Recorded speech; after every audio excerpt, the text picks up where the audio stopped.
성령의 은혜와 진리가 충만하여 라는 제목으로 말씀을 전하고자 합니다. 오늘날 사회 분위기를 보면 개인주의가 만연하다라는 생각들을 하게 됩니다. 서로 존중하고 서로 피해를 주지 않기 위하여서 조심스럽게 말하고 행동하지 않습니까? 그렇게 상대방이 상처받지 않기 위하여 존중하면서 개인적으로 최선을 다해 조심히 살아갑니다. 그러나 그러한 사회 속에서도 예외인 부분이 존재합니다. 사회생활을 하다 보면은 평상시에는 괜찮은데 서로 선을 잘 지켜가고 말하고 행동하고 존중하면서 잘 지내는데 부딪히는 지점이 반드시 존재합니다. 가정에서도 부딪히는 부분이 존재하고 직장에서도 교회에서도 동일하게 스파크가 튀기는 그 지점들이 있다라는 것이죠. 아주 예민한 주제일수록 더 그러합니다. 정치적인 이야기나 종교적인 이야기나 이념적인 이야기나 인종에 관한 이야기, 이러한 중요한 부분들을 다룰 때에는 부딪히는 지점이 발생한다라는 것이죠. 오늘 말씀을 대하려고 하시는 성도 여러분, 나는 어떤 부분에서 다른 사람들과 부딪히는 것들을 자주 경험하시나요? 그리고 그러할 때 우리는 어떻게 반응하고 계신가요? 보통 말싸움이 날 것 같다 하면은 회피하시는 분들이 있죠. 그리고 싸우기 싫어서 잠잠히 듣고만 계시는 분들도 계실지 모르겠어요. 더 나아가서는 그것이 옳지 않다고 적극적으로 해명하고 변호하는 분들도 계실지 모르겠습니다. 사랑하는 성도 여러분, 다른 부분들도 물론 다 중요하지만 분명한 것은 하나님의 말씀에서 벗어난 부분이라면, 하나님의 말씀의 가르침과 대치되는, 반대되는 그러한 부분이라면 우리가 반드시 짚고 넘어가야 할 줄 믿습니다. 그것이 하물며 사랑하는 자녀일지라도, 매일 마주보는 직장 동료일지라도, 교회 내에서 중요한 직책을 맡고 있는 그러한 직분자라 할지라도 하나님의 말씀에서 벗어난 부분이 있다면 반드시 짚고 넘어가야 한다라는 것이죠. 왜 그러합니까? 그 부딪힘 가운데에도 하나님께서는 그 영혼을 살려내시고자 하시는 하나님의 계획이 있기 때문이에요. 하나님께서는 믿음의 사람들을 통하여서 상대방들을 그리스도께로 인도하지 않습니까? 부모들을 통해 자녀를, 또 직장의 선후배 관계를 통해서 그리스도께로 나오게 하시는 그 사명과 증인의 역할이 우리 성도들에게 주어졌기 때문이다라는 거예요. 그러므로 오늘 말씀을 통해서 내가 사회생활 가운데 부딪힘이 있다면 그 부딪힘을 어떻게 하나님께로 나아가게 하게끔 인도할 수 있을까? 이것들을 곰곰이 생각하시면서 돌아오는 한 주는 성령의 사람으로 증인답게 살아가기로 하나님 앞에 결단하시고 기도하시는 우리 성도님들 되시기를 간절히 바랍니다. 오늘 본문 8절 말씀 한 번 더 읽습니다.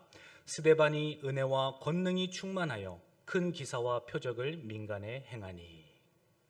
오늘 본문 말씀을 보면 스데반 집사가 등장을 합니다.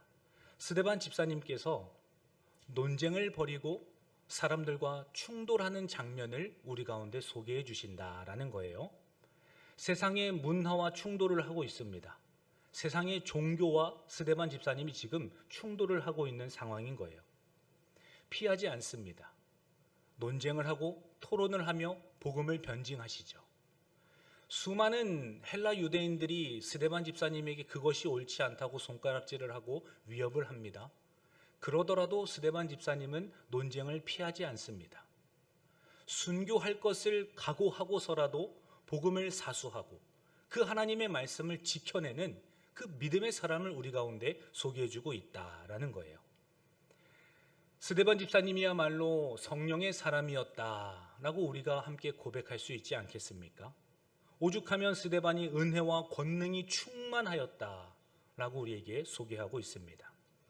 예수 그리스도의 증인의 삶을 살아갔던 분이 바로 스데반 집사님이고, 우리 가운데에도 동일하게 성령을 주심으로 증인의 삶을 살아가게 하셨다라는 겁니다.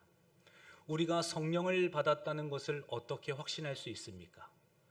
스데반 집사님이 성령과 주의 권능이 충만하였다는 것을 어떻게 알 수 있느냐 이 말입니다. 성령을 받았다, 성령이 우리 가운데 계시다라고 말할 때에는 지표가 있습니다. 내 안에 성령이 계신가? 하나님께서 나에게 성령을 선물로 주셨는가? 라는 것을 점검할 때에는 가장 먼저 중요한 것은 내가 하나님을 아버지라고 고백하고 있는가? 내가 하나님을 아버지라고 고백하고 있다면 그것이 바로 내 안에 성령이 계시다는 증거다라고 가르쳐주고 있다는 것이죠.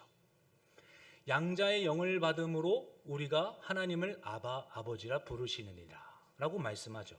로마서 8장 16절 말씀에서도 성령이 친히 우리의 영과 더불어 우리가 하나님의 자녀인 것을 증언하나니 라고 말씀하세요. 그러므로 내가 하나님을 아버지라고 부르고 믿음으로 고백하고 있다면 나도 스데반 집사님과 같이 성령을 받은 것이다 라고 우리가 확신할 수 있다라는 것이죠. 더 나아가서는 성령이 계신 분들은 하나님을 아버지라고 고백할 뿐만 아니라 예수 그리스도를 주님이시다라고 고백하는 자들입니다. 성령이 아니고서는 예수 그리스도를 주라 시인할 수 없느니라 라고 가르쳐 주셨죠. 그러므로 하나님을 아버지라 부르고 예수님을 나의 주님이십니다, 나의 구주이십니다 라고 고백하는 자들이라면 스데반 집사님과 같이 성령을 받은 증인의 삶을 살고 계시는 분들이다라는 거예요. 그러한 성도들은 그리스도의 영을 받았기 때문에 그리스도의 사람이다 라고 우리가 말할 수 있습니다. 이 스데반 집사님은 우리와 동일하게 성령에 충만하여서 하나님을 아버지로 모시고 주님을 그리스도라고 고백하면서 말씀을 그대로 따라서 살아갔던 분이다라는 것이죠. 스데반 집사님은 참으로 복음의 능력을 실제적으로 드러내는 증인이었다라는 거예요. 성령으로 기름 부음을 받고 사역을 하고 말을 하고 행동을 하고 사람들과 관계를 맺으며 살아갔다라는 겁니다. 그러므로 우리가 말씀을 대하면서 첫 번째로 기억하실 것은 우리 또한 성령의 사람으로 증인으로 부르셨음을 기억하십시오 라는 겁니다. 하나님께서 우리도 성령의 사람으로 부르셨다면, 증인으로 부르셨다면 우리는 어떻게 살아가야 할까요? 하나님께서는 성령의 사람들을 통하여서 복음을 전파하세요. 때로는 변증을 하게 하시고 변호를 하게 하시고 때로는 순교를 마다하지 않는 그 자리까지 믿음의 사람들을 내모셔서 복음을 복음답게 영화롭게 만들어 가신다라는 겁니다. 성령의 은혜와 능력으로 행하는 삶을 통하여서 하나님이 영광을 받으시고 또 복음을 드러내시는 하나님을 보게 하신다라는 거예요. 그러므로 모든 성도들은 성령 충만함으로 우리가 말하고 사고하고 행동을 해야 합니다. 고린도전서 2장 4절 말씀에서도 내 말과 내 전도함이 사람의 지혜의 말로 하지 아니하고 라고 말하고 있어요. 그러므로 부딪힘 가운데에도 그 자리를 박차고 피하거나 또 그냥 중간에서 귀담아 듣는 것만이 아니라 나의 인간적인 말과 행동으로 그 시간을 보내는 것이 아니라 성령이 주시는 말과 성령이 주시는 지혜로 담대하게 복음을 변증하고 변호하고 그 가운데 그 영혼을 그리스도께로 이끌어갈 수 있도록 우리가 힘써서 하나님 앞에 깨어 있어야 한다라는 것이죠. 그것이 진정한 증인의 삶인 것입니다. 사랑하는 성도 여러분, 성령의 능력과 은혜를 입은 증인의 삶을 살아가고 계시나요? 내 안에 그리스도가 계시고 내가 그리스도 안에 있다, 성령이 내 안에 내주하고 계시다 라고 우리가 말하고 믿고 고백하면서 실제적으로 그러한 삶을 살아가고 있느냐 이 말입니다.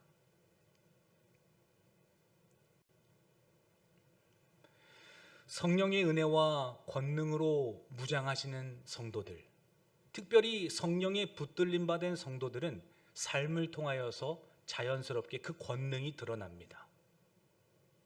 왜냐하면 성령께서 지혜를 더하시고 총명을 더하시지 않습니까? 그러므로 어떤 사람이랑 대화를 하든지 인간의 말이 아니라 성령의 말을 하도록 성령께서 우리를 도와주신다라는 거예요. 그러므로 우리가 그 관계 속에서 두려워하거나 성령의 능력을 제한하는 것이 아니라 실제적인 대화 관계를 통해서 주님의 영광에 동참하고 성령의 역사가 드러날 수 있도록 우리의 말과 우리의 마음과 우리의 생각들을 내어드려야 한다라는 것이죠. 그러므로 돌아오는 한 주는 때로는 나에게 부딪히는 환경과 원하지 않는 삶의 모습들이 다가올지라도 성령의 사람답게 그리스도를 증언하시고 증인으로 살아가시는 우리 성도님들 되시기를 주님의 이름으로 간절히 축원합니다. 어제 교회로 전화 한 통이 왔어요. 설교 준비를 하고 있었는데 전화가 오시더니 통화 잠깐 가능하십니까? 라고 말씀을 하시더라고요. 너무 정중하게 여쭤보셔가지고 네, 가능합니다. 저도 모르게 대답을 했어요. 그러자 본인이 누구인지를 밝히시는데 자기는 신천지 대응본부팀에 있는 전략기획팀장입니다. 이렇게 소개를 하시더라고요. 그래서 너무 이렇게 소개도 잘해주셔가지고 네, 어쩐 일로 전화하셨냐고 물어보시니까 교회에서 오해하는 부분이 있어서 전화를 드렸다는 거예요. 그러시냐고. 어떤 부분이 오해가 있길래 전화를 주셨냐고 하니까 오랜 시간 좀 통화를 하실 수 있냐고 물어보셔가지고 제가 오늘은 주일 준비로 조금 이렇게 시간이 촉박해서 혹시 평일에 날 잡고 한번 전화 한번 했으면 좋겠다고 그렇게 정중하게 부탁을 드렸어요. 그럼 언제가 좋으시냐길래 화요일쯤에 한번 이렇게 시간이 맞아가지고 통화하자 그렇게 얘기를 했습니다. 곰곰이 생각을 해보니까 우리 교회 로비에 보면은 그 신천지에 관한 그 포스터가 있어요. 홍보하려는 게 아니라 조심하자, 경계하자라는 의미에서 포스터를 게시했습니다.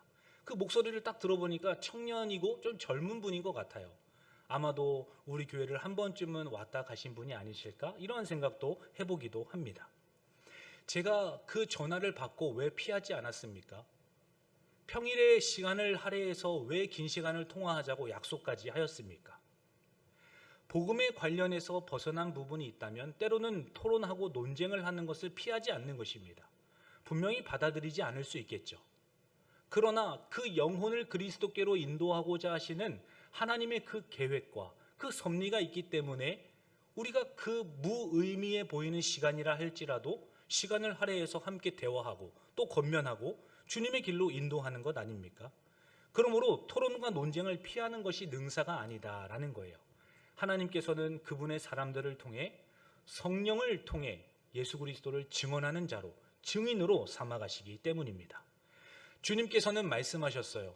오직 너희가 성령이 임하면 권능을 받게 될 것이고 예루살렘과 온 유대와 사마리아의 땅끝까지 이르러 내 증인이 될 것이다. 주님께서는 성령을 받은 자들이 반드시 증인이 될 것을 가르쳐 주셨기 때문입니다. 그러므로 사랑하는 성도 여러분, 돌아오는 한 주는 증인이 되고자 애를 써보시는 그러한 믿음의 순간들이 있기를 간절히 바랍니다. 증인의 삶을 살아갈 때에는 우리의 인간적인 말로 하는 것이 아니라 성령의 역사를 통하여서 말하는 것입니다.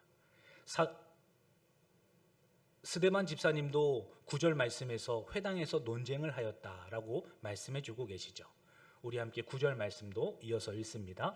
이른바 자유민들 즉 구레네인, 알렉산드리아인, 길리기아와 아시아에서 온 사람들의 회당에서 어떤 자들이 일어나 스데반과 더불어 논쟁할세. 복음은 늘 부딪힘을 가지고 옵니다. 세상의 문화와도 다르기 때문에 부딪히는 부분이 있어요. 그리고 다른 종교와도 늘 부딪히는 것을 보지 않습니까? 이 회당에 모였던 사람들은 헬라 문화권에서 각자의 사고와 세계관을 가지고 회당에 모여서 하나님을 섬기고 있던 자들입니다. 그러한 사람들과 논쟁하고 싸우며 다툼을 벌였다는 것은 오늘날 동일하게 우리의 삶의 모습과도 같다라는 것이죠. 때로는 복음의 정신과는 벗어난 다른 종교와 다른 세계관과 다른 인종과 다른 이념들과 우리는 늘 충돌하면서 살아갑니다. 그러할 때 주님께서 제자들에게 기억하라고 하셨어요. 세상이 너희를 미워할 것이다. 그러나 그들이 먼저 나를 미워했다는 것을 너희가 꼭 기억하기를 바란다. 너희가 복음을 사수하면 사수할수록 사람들은 너희를 핍박하고 손가락질하고 너희들의 삶을 어렵게 할 것이다. 그러나 그 전에 나를 먼저 미워했다는 것을 반드시 기억해다오. 주님께서 제자들에게 그렇게 미리 권면하시고 알려주시지 않았습니까? 이것이 마태복음 10장 22절입니다. 너희가 내 이름으로 말미암아 미움을 받을 것이라. 복음은 세상과 충돌함으로 우리가 그 가운데 회피하거나 중립적인 지대에 있는 것이 아니라 담대하게 스데반 집사님과 같이 성령의 충만함으로 변론하고 변증해야 한다. 담대히 선포해야 한다라는 것입니다. 그러므로 증인의 삶을 살아가기로 결단하신 성도 여러분, 복음을 담대히 선포하십시오. 주님께서 우리를 도우시고 우리와 함께 하시기 때문입니다. 스데반 집사님은 복음 때문에 논쟁과 반대를 당합니다. 그리고 진리를 변호하는 그 자리로 나아가시죠. 우리도 진리를 변호하며 말씀을 지켜야 할 때가 있습니다. 가정에서도 복음에 도전하는 자녀들이 있죠. 직장 생활 속에서도 복음의 도전장을 내미는 그런 불신자들이 있죠. 우리 주변에도 믿는 사람보다는 믿지 않는 사람들이 더 많지 않겠습니까? 그러므로 궁금증을 가장해서 복음을 훼손하려고 하는 그러한 질문들을 우리 가운데 던지는 것을 보게 된다라는 것이에요. 가정에서도 세상과 충돌하는 성도들과 우리 믿음의 신자들을 보게 됩니다. 자녀를 교육하다 보면은 누구나 다 맞이하는 시기가 와요. 질풍노도의 시기다. 우리는 사춘기라고 불리죠. 그러한 시기가 되면은 갑자기 아이들이 철학적으로 변합니다. 나는 왜 태어났는가? 나는 어디로부터 어디로 가야 하는가? 나는 무엇을 해야 하는가? 이러한 철학적인 질문들을 가정 속에서도 자녀들이 쏟아냅니다. 그럴 때 부모들은 위기의식을 느끼고 도전을 받죠. 복음으로 잘 가르쳐주고 복음으로 변증을 해 주어야 하는데 대화를 회피합니다. 성령의 충만함으로 그 자녀를 양육해야 할 책임과 그 사명이 부모에게 있는데 그 사춘기의 자녀들을 잘 지도하지 않는 그 직무를 유기하는 그러한 불상사가 삶과 가정에서 드러난다라는 거예요. 직장 내에서도 하나님이 어디 계시니? 너는 왜 주일마다 그렇게 하루 종일 교회에 가니? 주변에서 물어봅니다. 그럼 그러할 때 늘 말할 것을 준비하라고 말씀하셨음에도 불구하고 그냥 웃으면서 넘깁니다. 복음을 영화롭게 하고 그것을 기회로 삼고 오히려 그 주제를 가지고 그리스도께 인도하는 증인이 되어야 하는데 우리의 삶이 그렇지 못하다라는 것이죠. 그러할 때 사람의 말로 변증하려고 하는 것이 아니라 내 안에 이미 성령께서 많은 가르침을 주셨어요. 그리고 성령께서는 그 가운데 우리 입술을 사용하셔서 권능을 드러내시기를 원하시죠.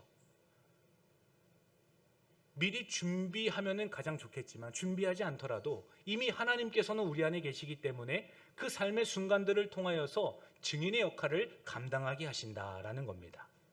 그러므로 사랑하는 성도 여러분, 증인의 삶을 사려고 할 때 두려움으로 말하는 것이 아니라 내 안에 성령께서 반드시 지혜롭게 총명함을 더하셔서 복음을 드러내게 하실 것이다. 그러한 확신을 가지고 돌아오는 한 주도 가정에서 복음을 아름답게 영화롭게 만들어 가시고 주님을 증언해 주시는 그러한 우리 귀한 성도분들 되시기를 주님의 이름으로 간절히 축원합니다. 고린도전서 2장 13절입니다.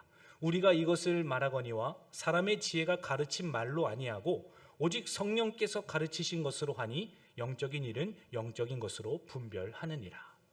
성령께서 분명히 가르쳐 주시겠다라고 말씀을 하셨어요.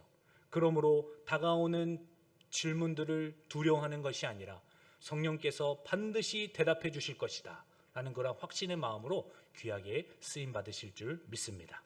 이어서 우리 10절 말씀도 함께 읽습니다. 스데반이 지혜와 성령으로 말함을 그들이 능히 당하지 못하여. 스데반은 성령을 의지하여서 변호하고 변증하고 말하지 않습니까? 그럴 때 강력하고도 변함없이 타협 없이 복음을 선포하는 것을 보게 하십니다. 성령의 능력을 그 약속을 믿었기 때문입니다. 너희가 성령의 권능을 받으면 내 증인이 될 것이다. 주님의 가르침을 믿었기 때문에 성령이 충만한 스데반 집사님은 담대하게 복음을 선포하였다라는 겁니다. 하나님의 말씀은 이 성령과 그분의 지혜로 말미암아 증거되기 때문이에요. 사람의 말로 증언되는 것이 아니라 성령의 능력으로 전해진다라는 것이죠. 그러므로 이 진리의 능력은 성령의 지혜로 나타남을 우리가 꼭 기억하셔야 합니다. 세상이 우리를 미워할지라도, 우리에게 부딪히는 어려운 상황들을 준다 할지라도 우리는 담대하게 선포해야 할 줄 믿습니다. 우리 마지막으로 15절 말씀도 함께 읽습니다. 공회 중에 앉은 사람들이 다 스데반을 주목하여 보니 그 얼굴이 천사의 얼굴과 같더라. 아멘. 우리를 증인으로 부르신 하나님 앞에서 미움을 받더라도 담대히 복음을 선포해야 한다라고 말씀을 나눴어요. 그리고 마지막으로 기억하실 것은 하나님의 영광을 얼굴에 반영해야 합니다라는 거예요. 주님의 증인들은 복음을 담대히 선포하다가 날카로워질 수가 있어요. 오히려 복음을 영화롭게 하려고 하다가 상대방을 실족하게 만들 수 있다라는 거예요. 그럴 때 우리가 잊지 않아야 하는 것은 스데반 집사님이 마치 천사의 얼굴과도 같이 그러한 모습으로 복음을 담대히 선포하였던 것처럼 우리의 얼굴 또한 하나님의 영광이 드러나는 통로가 되어야 한다라는 것이에요. 스데반 집사님은 고난 중에도 담대하며 하늘의 평안이 무엇인지를 보여주었던 분입니다. 진정으로 하늘의 문이 열리고 성령이 충만한 것을 가시적으로 얼굴을 통하여서, 말을 통하여서, 그분의 성품을 통하여서 드러내어 주셨다라는 거예요. 하나님의 임재를 받은 사람들은 변화된 모습으로 말하고 행동을 합니다. 복음을 변증한다고 하면서 마귀의 얼굴을 하고 복음을 드러내는 것이 아니라 주님의 마음과 심정을 가지고 그분의 밝고 빛나는 얼굴의 모습을 가지고 복음을 변호한다라는 거예요. 그것이 진짜 성령에 충만한 사람의 모습이다라는 것이죠. 스데반 집사님이 사람들이 주목하여 보니 그 얼굴이 천사의 얼굴과 같더라라고 말씀하지 않습니까? 그러므로 예수님께서도 고난 가운데 십자가를 짊어지러 가시면서도 평안 가운데 용기를 가지고 담대히 그 길을 걸어가셨죠. 스데반 집사님도 예수님이 십자가의 고난 앞에서도 평안함과 담대함으로 그 길을 걸어가셨던 것처럼 나 또한 주님의 사람답게 평안 가운데 그 십자가의 길을 가겠노라, 그런 아름다운 고백을 하지 않았겠습니까? 그러므로 사랑하는 성도 여러분, 증인의 삶을 산다는 것은 결코 쉬운 일이 아닙니다. 그러나 주님께서 먼저 걸어가신 그 길을 나도 한번 따라가 보겠노라, 주님의 그 천사도 같은 얼굴을 나의 삶을 통하여서 반영해 보겠노라, 그렇게 믿음으로 결단하시는 그러한 돌아오는 한 주가 되기를 주님의 이름으로 간절히 축원합니다. 하나님 앞에 선 자들은 고난 가운데에서도 평안과 담대함을 드러내야 합니다. 그것이 성령의 열매를 맺어가는 사람의 모습이죠. 스데반 집사님은 순교를 앞두고도 하나님의 영광을 얼굴을 통하여서 반영하였습니다. 그러므로 우리의 삶 가운데 어려움이 다가오고 때로는 이해할 수 없는 순간들이 찾아올지라도 우리는 얼굴만큼은 성령의 충만함으로 해와 같이 빛나야 할 줄 믿습니다. 고난과 박해 가운데에서도 하나님을 신뢰하는 얼굴을 가지고 있는지 날마다 거울을 한번 보십시오. 아침에 일어나서 부시시한 머리가 있을 테지만 오늘 하루도 영광이 가득한 얼굴로 시작하는가, 이렇게 거울을 바라보십시오. 그리고 점심쯤 되어서도 거울을 한번 볼 때 아직 여전히 내 얼굴이 해와 같이 빛나고 있는가 점검해 보시고, 또 집에 와서도 자녀들과 또 식탁의 자리에서도 먼저 대화를 나누기 전에 거울을 한번 보면서 내 얼굴이 해와 같이 빛나고 있는가, 이렇게 점검을 해보시는 것이 성령의 사람의 그러한 모습이 아니겠습니까? 성도들은 은혜 안에서 확신을 얻습니다. 주님께서 나를 사랑하시고 성령을 주셨다. 그러므로 나는 두려워하거나 용기를 잃는 것이 아니라 담대함으로 주님의 영광에 동참하고 나를 통하여서 반드시 영혼들을 주님께로 돌아오게 하실 것이다. 그런 확신을 얻은 자들입니다. 그런 확신을 가진 자가 기쁨과 평안함 가운데 거하는 것이고 그 성도들을 통하여서 주님의 영광을 드러내시지 않겠습니까? 그러므로 성령께서도 고난 가운데에서 평안케 하심을 믿고 얼굴을 해와 같이 밝게 빛내시는 우리 성도님 되시기를 간절히 바랍니다.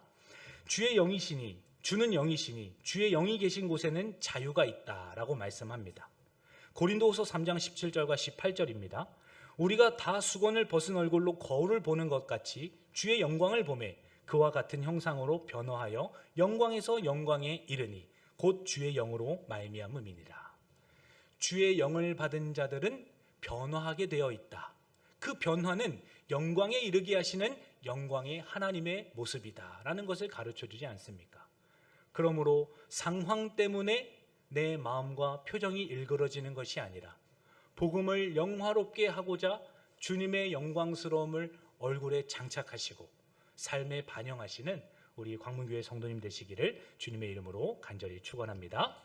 하나님 아버지 감사합니다. 오늘 말씀을 통하여서 성령을 받은 자들이 어떻게 증인으로 살아가야 하는지 말씀을 통하여서 깨닫게 하셨습니다. 부딪힘이 있을지라도 담대하게 복음을 증거하게 하시고 그 복음을 증거하다가도 우리의 얼굴이 해와 같이 밝게 빛날 수 있도록 하나님께서 돌아오는 한 주를 사용하여 주시옵소서. 감사드리며 살아계신 예수님의 이름으로 기도하옵나이다. 아멘.